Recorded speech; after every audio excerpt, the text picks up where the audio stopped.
Dlhú dobu si vedci mysleli, že expanzia vesmíru po veľkom tresku sa spomaľuje kvôli gravitácii všetkej hmoty. Ale koncom 90. rokov prišiel šok. Definitívne sa meraniami potvrdilo, že expanzia vesmíru sa zrýchľuje. To je, ako by ste hodili jablko do vzduchu a ono by namiesto pádu začalo zrýchľovať smerom preč od Zeme. Musí tu existovať nejaká neznáma sila, ktorú vedci pomenovali temná energia. Ak je vo vesmíre skutočne prítomná, tvorí až neuveriteľných 68% celkovej energie a hmoty vesmíru. Táto obrovská neznáma sila pôsobí ako antigravitácia, ktorá roztláča časopriestor a tlačí galaxie čoraz rýchlejšie od seba.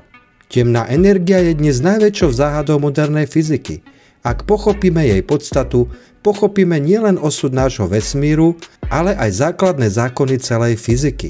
Ak ťa bavia videá o astronómii a objavovaní vesmíru, daj mi prosím odber na YouTube kanál a sleduj môj Facebook.